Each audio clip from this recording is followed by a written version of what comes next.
Nos ubicamos, por favor, Romanos capítulo 14. Vamos a leer el capítulo 14 desde el versículo 13 hasta el capítulo 15, versículo 6. Por favor, sígueme con su vista.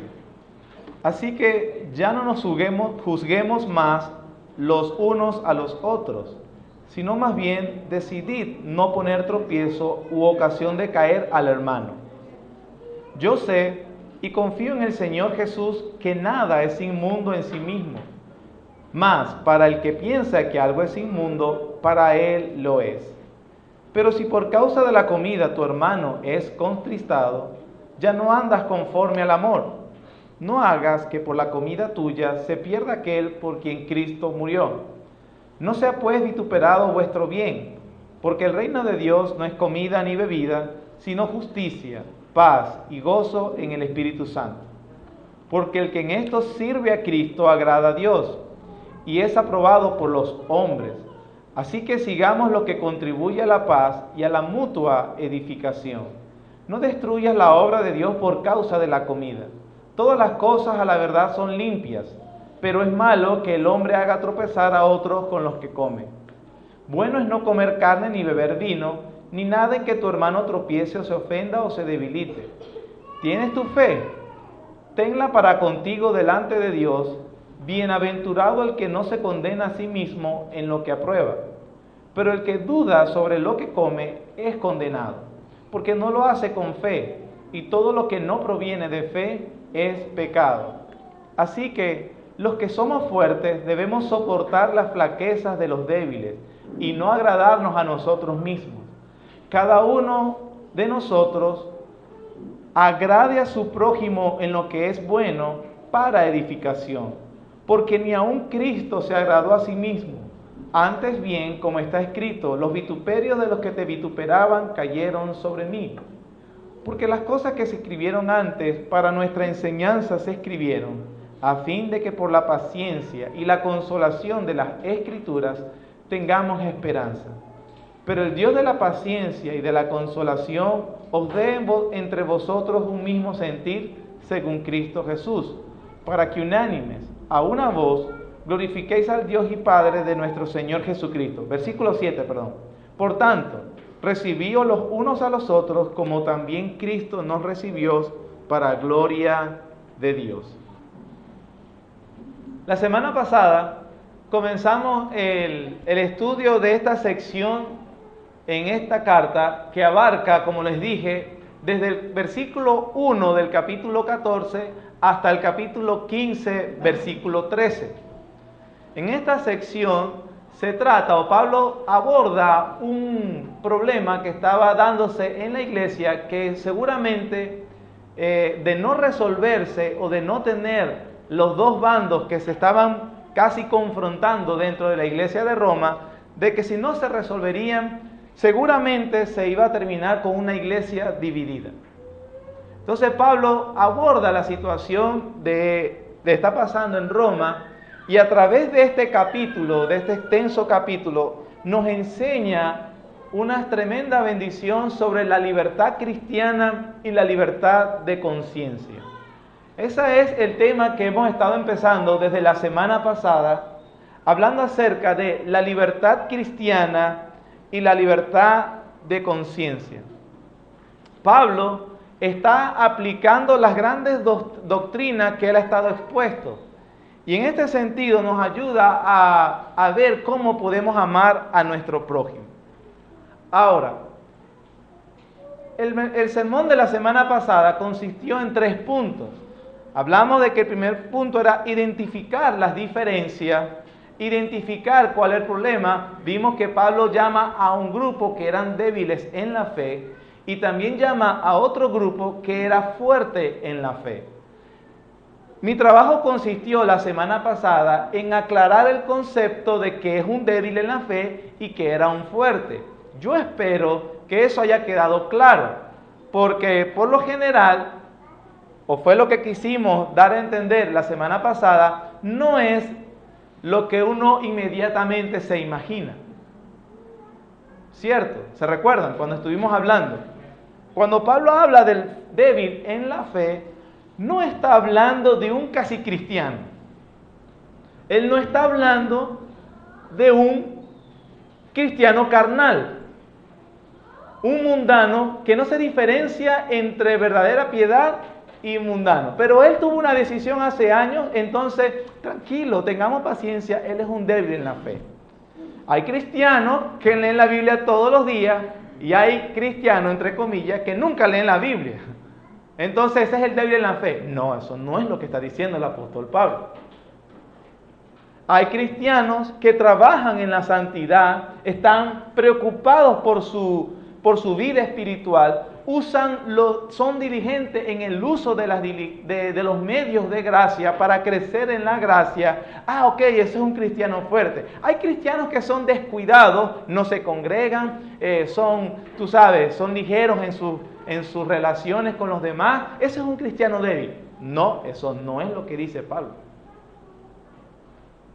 Pablo está diciendo que a los dos grupos son verdaderos creyentes, verdaderas personas que han sido santificados, personas que están centrados en Dios en todo lo que hacen y que lo que hacen lo hacen con una motivación correcta, lo hacen para la gloria de Dios.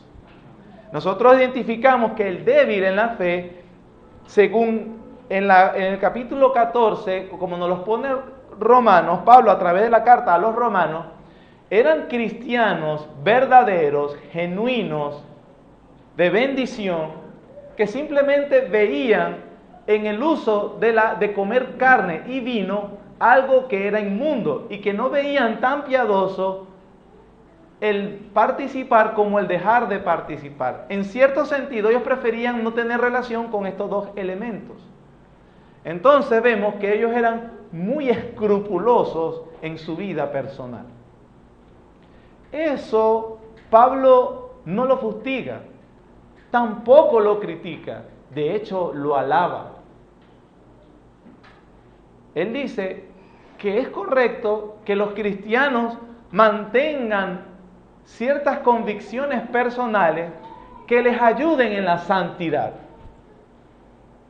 Pablo no dice, a ver, cristianos débiles, hagan favor y cambien ese tipo de cosas. No, él inclusive protege a los débiles según el problema, como él habla al otro grupo que es al fuerte, diciéndoles que no les obliguen a hacer lo que para el fuerte sí se podía hacer. Entonces él protege la libertad del débil de tener sus convicciones personales, de tener sus escrúpulos y de tener cierta rigidez en su relación con algunos elementos culturales de la época. ¿Estamos claros hasta aquí?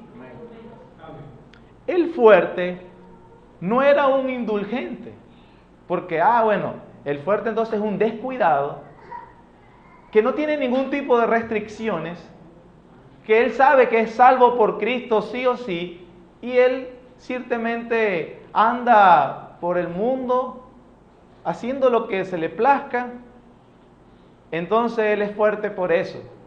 No, él también es un cristiano piadoso, según Pablo, que ha considerado o ha aplicado con mayor amplitud los méritos de Cristo para su vida particular y no siente la necesidad de la restricción, de restringirse ciertas cosas que la Biblia no prohíbe. Esto es muy importante. Esta situación, este escenario, este problema que viene en la iglesia entre fuertes y débiles, se está dando por cosas que en la palabra de Dios no están prohibidas. No era que, la Biblia dice no adulterarás. Yo tengo ciertas reglas para no adulterar. No, yo puedo asociarme con cualquier mujer sin ningún problema. No. No adulterarás, no adulterarás. Si tu ojo te es ocasión de caer, córtalo. Si tu mano te es ocasión de caer, córtalo. O sea, Dios quiere que seamos muy escrupulosos con la ley de Dios. Nada de eso de que, es mi manera de llevarlo. No, nosotros debemos ser fieles a la ley de Dios. Pero en la vida cristiana, en nuestra experiencia cristiana, hay cosas, facetas, escenarios cuestiones culturales que no son malas en sí mismas, que la Biblia no prohíbe que el cristiano pueda participar, y allí era donde los cristianos débiles y los cristianos fuertes entraban en conflicto, porque para algunos veían mejor no participar en esas cosas y para otros no veían el problema de participar, y allí se generaba el problema entre ellos. Entonces vimos que había que identificar el problema. También Pablo nos ha dicho cómo debe ser el trato entre unos y otros. Y también nos ha dicho el fundamento para por qué ese trato amoroso entre unos y otros. Esta sección se puede titular lo que teólogos en el pasado han llamado el uso de la libertad cristiana. El uso de la libertad cristiana. La semana pasada yo me enfoqué en dar instrucciones con respecto al débil, básicamente. Hoy vamos a ver qué instrucciones nos da Dios también a aquellos que se puedan considerar fuertes. Como les dije, el fuerte no es alguien que es un indulgente consigo mismo. No es un mundano. No es alguien que no tiene clara o que no se, cuando uno lo observa no le es claro, este será mundano o cristiano, porque como lo veo, como se comporta, no, eso no es. Este era un cristiano piadoso. Ningún cristiano tiene la libertad de hacer cosas que cuestionen su fe. Eso es básicamente lo que nos enseña el apóstol Pablo. Sin perder Romanos 14, vamos a leer Efesios capítulo 4, versículo 17.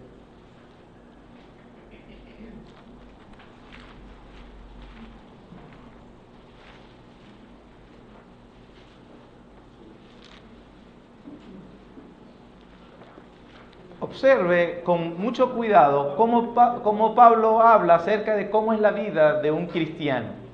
Efesios capítulo 4, versículos 17 hasta el 24. Esto pues digo y requiero en el Señor, que ya no andéis como los otros gentiles que andan en la vanidad de su mente, teniendo el entendimiento entenebrecido, ajenos a la vida de Dios por la ignorancia que en ellos hay, por la dureza de su corazón, los cuales, después que perdieron toda sensibilidad, se entregaron a la lascivia para cometer con avidez toda clase de impureza. Mas vosotros, ¿qué?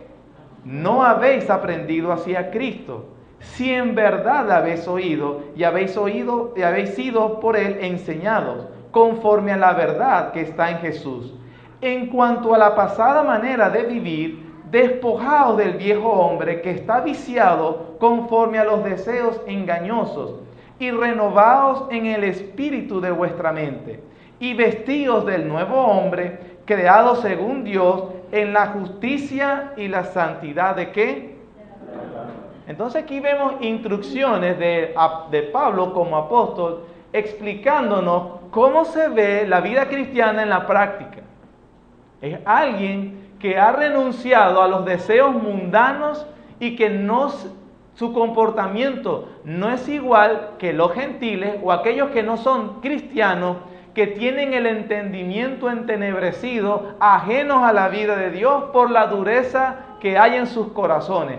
Es decir, estas personas no tienen de verdad el discernimiento espiritual para andar con su vida de una manera que glorifica a Dios. El cristiano es identificado porque él sí tiene ese discernimiento.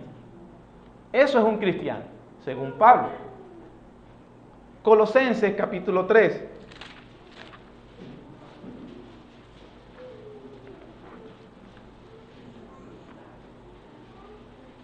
Versículo 12 al 17.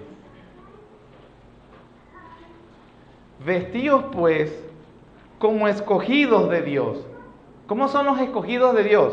Santos y amados, de entrañable misericordia, de benignidad, de humildad, de mansedumbre, de paciencia, soportándoos unos a otros y perdonándoos unos a otros. Si alguno tuviere queja contra otro, De la manera que Cristo os perdonó, así también hacedlo vosotros. Y sobre todas estas cosas, vestidos de amor, que es el vínculo perfecto, y la paz de Dios gobierne en vuestros corazones, a la cual asimismo fuiste llamados en un solo cuerpo, y sed agradecidos. La palabra de Cristo mora en abundancia en vosotros, enseñándoos y exhortándoos unos a otros en toda sabiduría, cantando con gracia en vuestros corazones al Señor con salmos e himnos y cánticos espirituales. Y todo lo que hacéis, sea de palabra o de hecho, hacedlo todo en el nombre del Señor Jesús, dando gracias a Dios Padre por medio de Él. Una vez más, en este cuadro, a otra iglesia, Pablo nos expone cómo se identifica un cristiano. Alguien que se ha desvestido del viejo hombre, de los vicios del viejo hombre, que vive según el nuevo hombre, es decir, según Jesucristo, que abunda en la palabra de Dios, que exhorta con la palabra de Dios, que rebosa en agradecimiento, en cánticos en su corazón, que amonesta a otros, pero en el Señor, y que hace todo lo que hace en su vida lo canaliza para la gloria de Dios. Eso es un cristiano. No estamos hablando de un supercristiano, hermano, no estamos hablando de un cristiano. Un cristiano. Sea la vida o el tiempo de conversión que tú tienes, esto debe ser el reflejo de tu vida, o por lo menos encaminado en esto. Si eso no es así, usted tiene serios problemas si se cree cristiano. Los problemas no los planteo yo, es lo que dice la Biblia. Tito capítulo 2.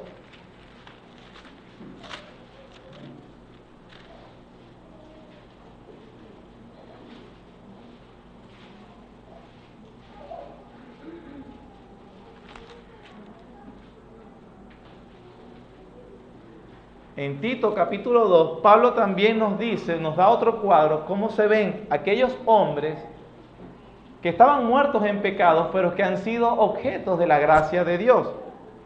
Capítulo 2, versículo 11. Porque la gracia de Dios se ha manifestado para salvación a todos los hombres. ¿Cómo se manifestó? Versículo 12.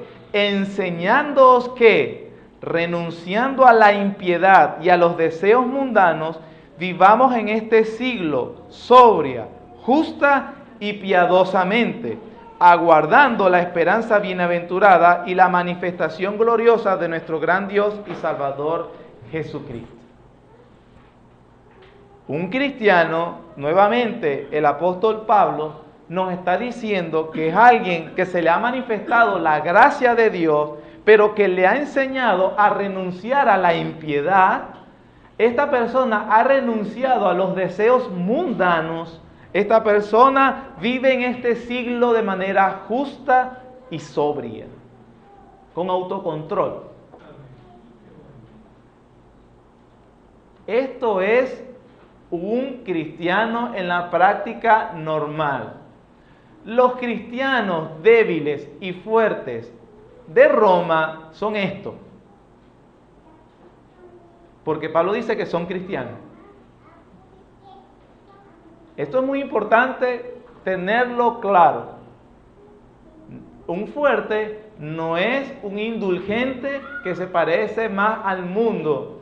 Es una persona que ha comprendido, tiene cierta comprensión del Evangelio de Cristo y se ha dado cuenta que no es esclavo de las normas humanas, pero es un hombre piadoso. Es un hombre piadoso. Es una mujer santa. Es un hombre santo. El fuerte. Vamos a Romanos capítulo 14, porque el último texto que quiero que veamos está terminando el 13, que es el previo de Romanos 14. Romanos 13, versículos 12 al 14 dice: la noche está avanzada, se acerca el día. Desechemos pues las obras de las tinieblas y vistámonos las armas de la luz. andemos como de día, honestamente, no en glotonerías y borracheras, no en lujurias y lascivias, no en contiendas y envidia, sino vestidos del Señor Jesucristo y no proveáis para los deseos de la carne. Bueno, he buscado estos versículos, hermanos, y los quería leer. Pudiera buscar muchos más en el Nuevo Testamento con otros autores, pero mi deseo era mantenernos en lo que el autor Pablo ha dicho en otras cartas, y obviamente él mantiene esa idea, esa convicción en Romanos 14 cuando aborda el problema de los débiles y de los fuertes. Entonces, quiero que tenga claro este concepto. La libertad cristiana, esa doctrina de libertad cristiana, consiste en la libertad que Dios le ha dado a sus hijos de no ser esclavos de sus tres enemigos principales: Satanás, el mundo y el pecado. Repito porque es muy importante mantener. La libertad cristiana, la doctrina de la libertad cristiana consiste en que en la salvación, en la muerte, sepultura y resurrección de Jesucristo y nuestra unión con Él, significa que Dios quebrantó el poder que tenía Satanás, el mundo y el pecado. Que el cristiano ha sido libre de esas cadenas y no tiene por qué obedecer a Satanás, el mundo y el pecado. Eso es muy claro, hermano. Dios nos libró, rompió el yugo, la atadura de obedecer a estos tres enemigos principales. Libertad cristiana, a eso me estaba refiriendo. ¿Está claro? Esa doctrina de la libertad cristiana tiene un subproducto o un colorario, una consecuencia, que es la doctrina de la libertad de conciencia. Libertad de conciencia. ¿En qué consiste la libertad de conciencia?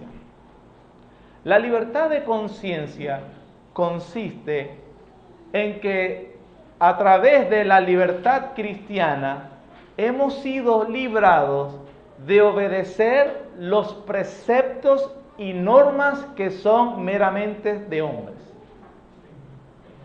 Estoy tratando de tener todo simplificado porque debemos tenerlo claro. La libertad de conciencia, lo repito de nuevo, consiste en que Dios nos ha hecho libres, disfrutando de la libertad cristiana, de someternos a las reglas y normas que son meramente de hombres. Retomo. La libertad de conciencia es un subproducto de la libertad cristiana. El marco general es la libertad cristiana, que consiste en ser librados de obedecer a Satanás, al pecado y al mundo. En esa libertad que Dios me ha dado, entonces hay un subproducto dentro que es la libertad de conciencia, que es la libertad que tengo de someterme a las normas que son meramente humanas.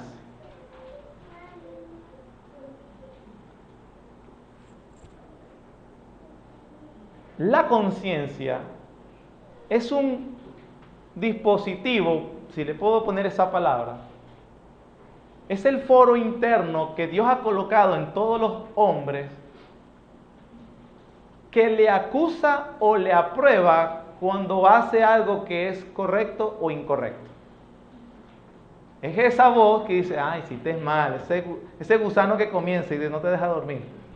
Tú sabes que hiciste mal y bueno, hiciste esto. O te aprueba. El problema del incrédulo es que su conciencia está cauterizada. Por eso él puede hacer el mal libremente, sin tener restricción alguna. Ahora, ninguna conciencia es librada de cumplir con la ley de Dios. Inclusive, cuando infringimos la ley de Dios, la conciencia actúa bien diciéndonos, hiciste mal. Los hombres empujan, rechazan, resisten la voz de la conciencia. Es lo que dice la Biblia. Pero yo les dije que la libertad de conciencia consiste en la libertad que tiene el cristiano, obtenida por la libertad cristiana, de no someterse a las normas meramente humanas. ¿Qué significa eso, hermano? Que hay muchas normas, buenas costumbres, buenas tradiciones, buenas cosas que son meramente humanas, entonces tengo la libertad de someterme o no. Que son buenas, pero tengo la libertad de someterme o no. Ese es el problema que está pasando en Roma. Algunos creyentes entendieron que en Cristo Dios había hecho limpio todos los alimentos, que las leyes ceremoniales ya no tenían cierta validez en cuanto al uso de ciertas comidas. Entonces, fundamentados en esa verdad, en su libertad de conciencia, ellos quisieron comer vino y comer carne. Una cosa que para otros cristianos, habituados a no hacerlo y no comprendiendo el Evangelio de Cristo completamente, sentían que estaban pecando. Entonces Pablo le da la razón a los dos y no le da la razón a los dos. O sea, le dice, si tu conciencia te acusa o sientes que pecas delante de Dios porque participes de la carne y el vino y no deseas participar, yo te estoy diciendo que tú eres libre en Cristo para no participar, aunque no fuera pecado. Y él defiende y protege a los cristianos que no deseaban participar. Les dice a los demás, no los obliguen. Por eso le dice, los que son fuertes reciban a los débiles, no pongan tropiezo. Cuando le dicen no pongan tropiezo, no los obliguen a participar en algo que no quieren. Porque no quieren. Y Cristo le compró esa libertad. Ellos son libres de abstenerse de lo que quieran. Pero al mismo tiempo, les dice a los débiles que si bien es cierto que tú tienes la libertad para abstenerte de esas cosas, no puedes juzgar al que en el uso de su libertad sabe que puede participar libremente. ¿Me estoy explicando, hermano? Estoy muy técnico.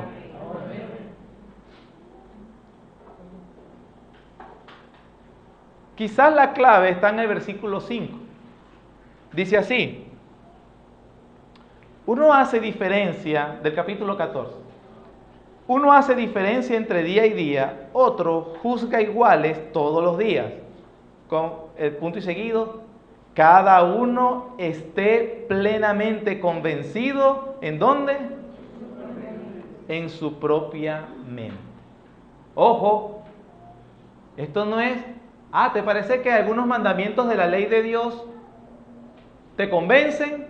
Bueno, obedécelos. No te convencen, no lo obedezcas. No es la ley de Dios. Esto es con cosas que la palabra de Dios no prohíbe. Nuevamente, perdón si soy repetitivo, pero es necesario. Él está hablando de cosas, de estas cosas. Si tú estás convencido en tu mente que no deberías participar, no participes. Con esto hay un punto, hermano. La conciencia, aunque no es infalible, nunca debe ser desobedecida. La conciencia, porque estos cristianos débiles en su conciencia, faltándoles un conocimiento pleno, creían que fallaban a Dios. Pablo les dice, si percibes que fallas a Dios, no comas ni bebas vino. Por eso él dice más adelante, pero el que duda sobre lo que come, en el versículo 23, es condenado, porque no lo hace con fe, y todo lo que no proviene de fe es pecado. Pablo está diciéndonos que a los cristianos les está prohibido violar su propia conciencia, a pesar que esa conciencia no esté informada completamente de la libertad en Dios. ¿Podemos entender ese punto? A pesar de que no había razón de no participar de carne y vino según la cultura romana de aquel momento, Pablo dice, no hay problema. Pero si tu conciencia no te deja tranquilo, no puedes participar. Porque si participas dudando, entonces es pecado para ti porque has violado tu conciencia. Los cristianos no deben golpear su conciencia. ¿Qué significa, hermanos? Que cuando estamos dudosos sobre algo, ¿será que esto es la voluntad de Dios o no? ¿Será que lo puedo hacer? Me siento, no sé, me siento inquieto, no tengo paz completamente, entonces mejor abstente. Porque si no estás empujando tu conciencia, y a los cristianos les está prohibido violar su propia conciencia.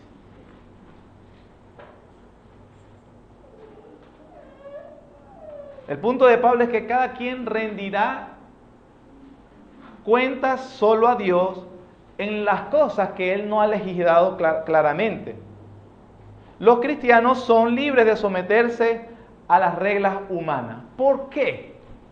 Porque hay tres cosas que por lo general, tres problemas que van a surgir cuando en una iglesia se establecen normas humanas sin que sean las normas divinas. Uno, se produce una vida cristiana artificial que se acostumbra a solamente cumplir de manera externa. Un ejemplo práctico. Con esto no estoy acusando, pero solamente quiero poner ejemplos. La prohibición de ciertas iglesias de que las damas de la iglesia usen un pantalón. Es como todas las que pusiéramos una regla, que eso existe, todas las miembros de esta iglesia no pueden usar pantalón, solo falda. Siempre. Yo he visto iglesias con estas reglas que inclusive si van a una actividad deportiva y van a la playa, van con falda. Con esto, a pesar que la Biblia enseña la modestia y el pudor para vestirse, con esto no estoy diciendo que la cristiana tiene libertad de vestirse como quiera, no, porque tú fuiste libre de Satanás, del mundo y del pecado. Tú no te puedes vestir como le agrada a Satanás, ni al mundo, ni a tu carne, ni como dicta la sociedad que debe hacer una mujer. Porque la mujer debe ser sensual, porque la mujer debe exponer sus atributos. Tú fuiste libre de eso. La Biblia enseña modestia y pudor.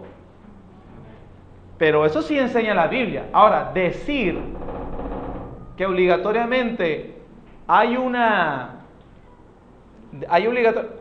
prenda específica que las mujeres deben usar, eso es otra cosa. Deben usar solo faldas, deben usar solo pantalón. Está prohibido maquillarse, está prohibido cortarse el cabello. Eso es una regla, una norma humana. Ojo, si usted conoce a alguien que asume esa convicción, usted debe respetarla. Con el hombre se da lo mismo. Los cristianos verdaderos son los que vengan a sentarse, los que vengan con corbata. Los que vengan con camisa, chemismo, franela, son unos mundanos. Entonces, ¿qué haces tú si quieres obviamente pertenecer a la iglesia, hasta la familia? Ponerse corbata. ¿Me estoy explicando? Son normas humanas que al establecerse, entonces hay una preocupación por la obediencia externa. Entonces yo miro, no, tiene falda, y obviamente no me preocupo por el carácter piadoso. Porque ya la persona está cumpliendo. Él viene con su corbata y ella viene con su falda. Eso hay que tener cuidado. Se produce un cristianismo meramente artificial que se adecúa a las normas. Por lo general, las personas que se someten más fácil a las normas, por regla general, se llenan de orgullo. Yo tengo 1 año en Cristo, este tiene 10 años y todavía no se ha comprado una corbata. Comienza a mirar con desprecio a sus hermanos en Cristo. Comienza a mirar y a sentir que es más espiritual y más santo. ¿Por qué? Porque yo más rápido. Sucede también con los gustos de los géneros musicales. Una persona de tercera edad por lo general no tendrá mucho gusto por la música moderna, pero él es feliz con un bolero, por ejemplo, con una rondalla. Va a empezar a mirar con desprecio a aquellos que no lo hacen de esa manera. Y en tercer lugar, termina en la iglesia dándose importancia a lo que menos tiene importancia, esperando que todo el mundo esté siempre obedeciendo las normas establecidas por aquel que se cree a veces el dueño de la iglesia, porque terminan creyéndose así. Tenemos que entender que la verdadera piedad fluye del temor a Dios, y eso solo ocurre cuando se enseña la Biblia. La verdadera piedad. Ahora, hermanos, ¿significa que puedo hacer lo que se me venga en gana y olvidarme el impacto que pueda producir eso en otro? Pablo dice que no. Hay personas, por su carácter, por su crianza, por sus hábitos, que son más estructurados que otros. Y tenemos que tener cuidado porque en una iglesia, inclusive pequeña como esta, está llena de personas de diferentes caracteres, heterogéneos. Hay algunos que son más estructurados, otros son más ligeros.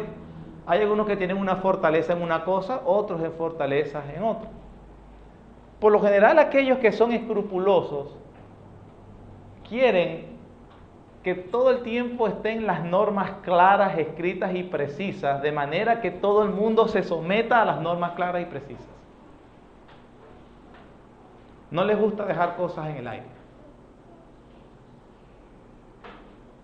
Y por lo general, estas personas despreciarán a aquellos que no tienen sus propias normas. Me di cuenta que el Facebook es una pérdida de tiempo. Entonces, Dios me hizo ver, me hizo pensar que yo estaba perdiendo mucho tiempo en el Facebook. Yo voy a eliminar el Facebook. Todos los cristianos de esta iglesia deberían eliminar el Facebook.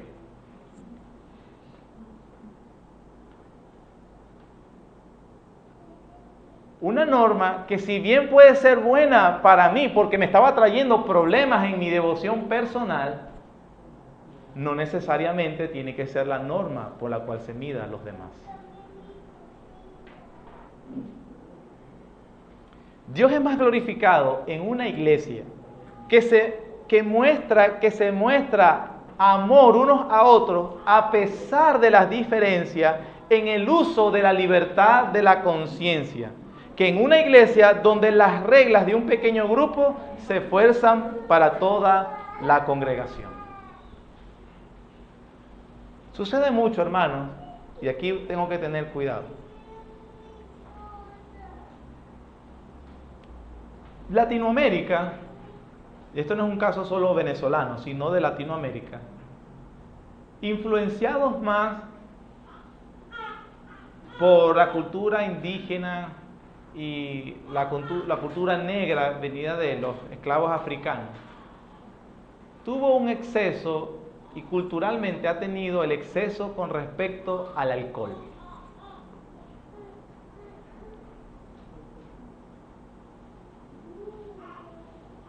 Luego que vino los misioneros evangélicos, la iglesia evangélica, cuando hablo de me refiero a todas las denominaciones desde el pasado, fueron mayormente influenciadas por un fundamentalismo norteamericano que reaccionó en contra del alcohol, del uso del alcohol. Y en ese sentido, en muchas iglesias hoy en día y muchos cristianos tienen la convicción de que el cristiano no debe usar nunca ni un grado de alcohol. Esto exceptuando a Argentina y a Chile, y creo que Uruguay, donde su influencia es más mediterránea y en su dieta cotidiana usan el vino sin ningún problema. Inclusive lo usan como aperitivo. Entonces, esto ha producido una generación de evangélicos en Norteamérica, por lo menos, que ve con muy malos ojos el uso del alcohol. La Biblia prohíbe categóricamente la borrachera y el embriagamiento. En 1 Corintios 6 dice, ¿no sabéis que los borrachos no heredarán el reino de Dios? Eso es un mandamiento claro de la Biblia, eso no tiene dudas. Sin embargo, la Biblia no prohíbe el uso moderado. Imaginemos a un cristiano que durante 30, 40 años ha crecido en una de estas iglesias de carácter fundamentalista y se le ha enseñado que el cristiano no puede ni ver una copa de alcohol. Y luego, por circunstancias providenciales, asiste a una iglesia que ha entendido el mandamiento bíblico, la norma bíblica, y que en una reunión, por ejemplo, de unos hermanos, se sirvan una copa de vino. ¿Qué va a pensar ese hermano? Estos son unos mundanos.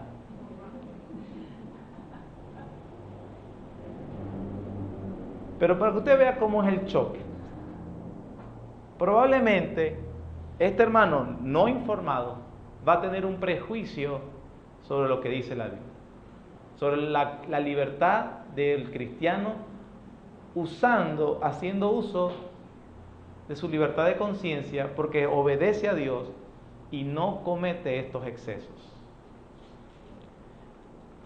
Esto no significa que yo estoy invitando a que vaya a beber. Amén. ¿Por qué? Porque un cristiano, también conocedor de esto, que su vida básicamente estuvo lamentablemente muy trágica por los excesos del alcohol, haya decidido, para gloria de Dios, no tocar más una gota de alcohol. Eso es admirable, hermano. Eso debe respetarse. Eso debe apoyarse. Pero llevar al extremo de prohibírselo a todo el mundo, inclusive el uso moderado, es una norma más humana que bíblica. Eso es lo que Pablo está advirtiendo aquí en Romanos 14. El uso de la libertad de conciencia, donde hay cosas no prohibidas en las Escrituras que un cristiano puede participar y otros puedan que por su pasado o por razones que tenga pueda desear no participar. Pero el apóstol Pablo está diciendo, deben recibirse. Deben recibirse. En algunos lugares y algunos cristianos pueden tener la convicción de no ir al cine. Eso es respetable. Otro cristiano puede decidir que puede ir al cine a ver una buena película o sana película familiar. Usted no debe juzgar eso. Yo conocí una persona que entendió que ver una película casera en familia era una pérdida de tiempo para su vida. Y esta persona decidió que más nunca vería una película, porque eran 2 horas, hora y media, que decía yo pude haber usado esa hora y media visitando a un hermano, orando, leyendo la Biblia. Esta persona luego tuvo problemas con todo su entorno social porque quería que todos tuvieran la misma convicción. Y es algo que no se debe hacer.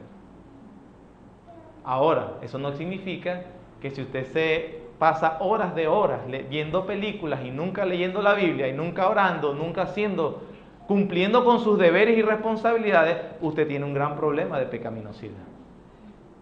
Pero el punto es acerca de los extremos. ¿Amén? Para terminar, permítame abordar estos versículos. Versículo 14. Versículo 13. Así que ya no nos juguemos más los unos a los otros, sino más bien decidid no poner tropiezo u ocasión de caer al hermano. Yo sé y confío en el Señor Jesús que nada es inmundo en sí mismo, mas para el que piensa que algo es inmundo, para él lo es. Pero si por causa de la comida tu hermano es contristado, ya no andas conforme al amor. No hagas que por la comida tuya se pierda aquel por quien Cristo murió. No sea pues vituperado vuestro bien, porque el reino de Dios no es comida ni bebida, sino justicia, paz y gozo en el Espíritu Santo. ¿Cuál es el consejo del apóstol Pablo allí? Y en 1 Corintios capítulo 8, versículo 10. Capítulo 8 y capítulo 10. Pablo nos dice, inclusive diciendo, si a mi hermano débil la comida le es ocasión de caer, es decir, yo lo estimulo a pecar, yo lo estoy estimulando, lo estoy presionando para que viole su conciencia, Pablo dice, no comeré carne jamás. ¿Qué significa, hermanos? Que es piadoso, bíblico, santo, de parte de Dios, que los cristianos fuertes, que consideran que ellos pueden usar su libertad de conciencia libremente, decidan restringírsela por amor a sus hermanos débiles.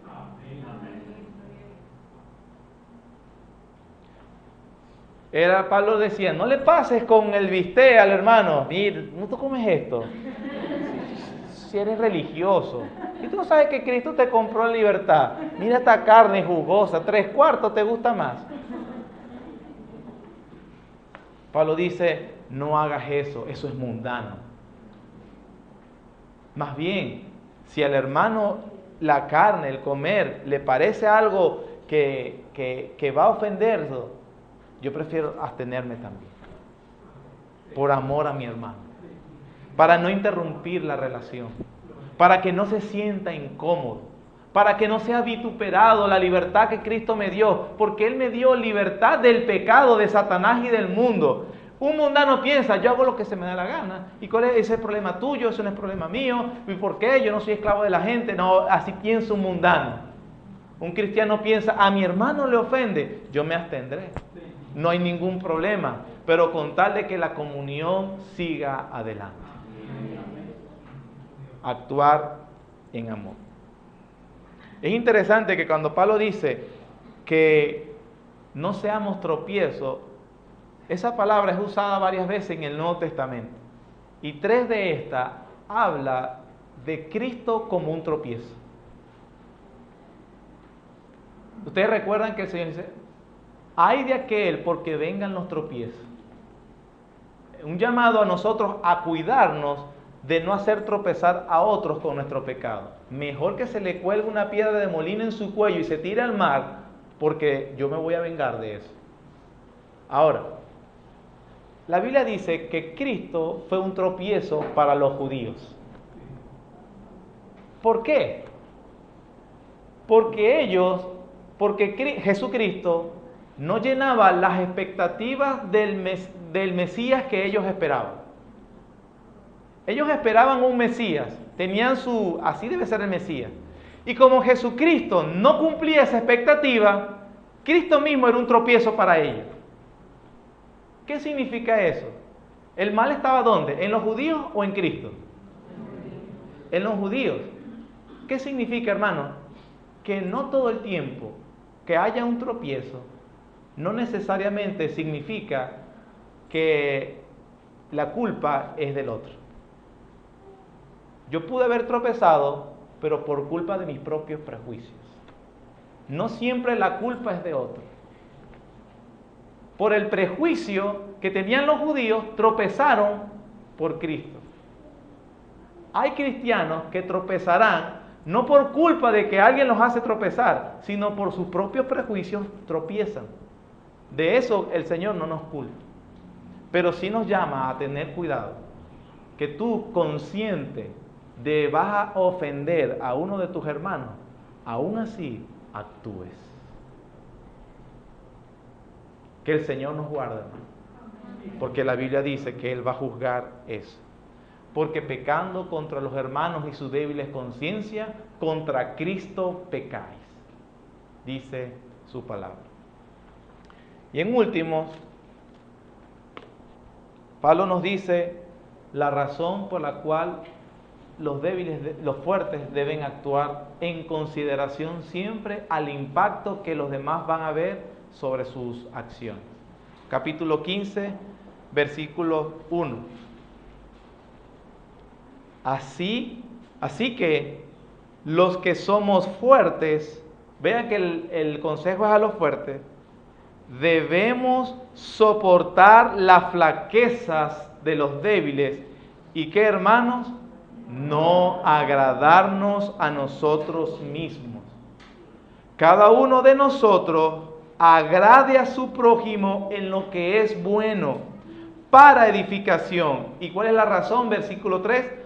Porque ni aun Cristo se agradó a sí mismo, antes bien, como está escrito, los vituperios de los que te vituperaban cayeron sobre mí. Porque las cosas que se escribieron antes para nuestra enseñanza se escribieron a fin de que por la paciencia y la consolación de las Escrituras tengamos esperanza. Pero el Dios de la paciencia y de la consolación os dé entre vosotros un mismo sentir según Cristo Jesús. ¿Y cuál es ese mismo sentir según Cristo Jesús? No, lo dijo antes. El sentir de no agradarse a sí mismo. El Dios de paciencia y de esperanza y de consolación les dé a ustedes un mismo sentir de Cristo. ¿Cuál era el sentir de Cristo? Cristo no se agradaba a sí mismo. Consideró siempre el beneficio de otros. Por eso Pablo dice en el versículo 7, por tanto, recibíos los unos a los otros, como también Cristo nos recibió para gloria de Dios. Así que he estado enseñando, hermanos, en estas 2 semanas estuvimos viendo acerca de la libertad cristiana y la libertad de conciencia. Por supuesto, no puede usar estas doctrinas para justificar pecado o para justificar indulgencia. Eso está claro por la misma palabra de Dios. También tenemos claro en qué consiste la libertad cristiana. Y teniendo conscientes de la libertad cristiana, hay un subproducto que es la libertad de conciencia. Aquellas cosas que no son normas bíblicas, sino más bien convicciones personales, que cada uno tiene la libertad de imponerse, pero que no puede imponérselo a los demás, ni despreciar a los demás, ni juzgar a los demás porque no sean iguales que yo. Por favor, no pida, no vaya a pedir, hermano, denme una lista de lo que sí es bíblico y lo que no es bíblico. Porque Pablo no hizo eso. Te llamó a estudiar la Biblia para que tú actúes con una conciencia limpia, sabiendo, Señor, lo que estoy haciendo te agrada a ti completamente. Amén. Amén. Amado Señor y Padre Celestial, gracias, Señor, porque tú eres bueno, santo, justo, piadoso y clemente para cada uno de nosotros. Gracias, Señor, por la libertad que hemos conseguido en Cristo Jesús. Libertad de nuestros enemigos para poder servirte, Señor, apropiadamente. Libertad del yugo del diablo, Señor. Libertad de los cánones mundanos, Padre. Libertad inclusive de nuestras pasiones y deseos. Gracias, Señor, porque quebrantaste el yugo del pecado sobre nuestra vida. Pero también nos has hecho esclavos por amor de Jesús, de Dios, de su ley. Y Señor, andando en tu ley santa, en libertad verdadera para cumplir nuestro deber, Señor, hemos entendido a través de este capítulo, ha sido, Señor, el esfuerzo que hemos hecho para comprender también la libertad de conciencia. Ayúdanos, Señor, a no utilizar las verdades bíblicas, solemnes verdades bíblicas, para justificar el pecado, ni para justificar una conducta que ofenda a otros, que escandalice a otros hermanos, que escandalice a la sociedad en general. Señor, que todo lo que hagamos se pueda ver la gloria de tu gracia en nuestra vida, que se pueda reconocer que somos libres del pecado, que estamos adorándote en todo lo que hacemos, aun cuando ejercemos nuestra libertad de conciencia.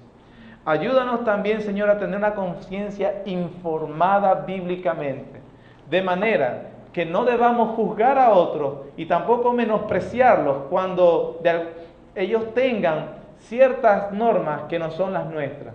Pero también, Padre, nosotros velar y ser sobrios contra las acechanzas del diablo, para que no le demos oportunidad de que nos tiente, Señor, y caigamos neciamente.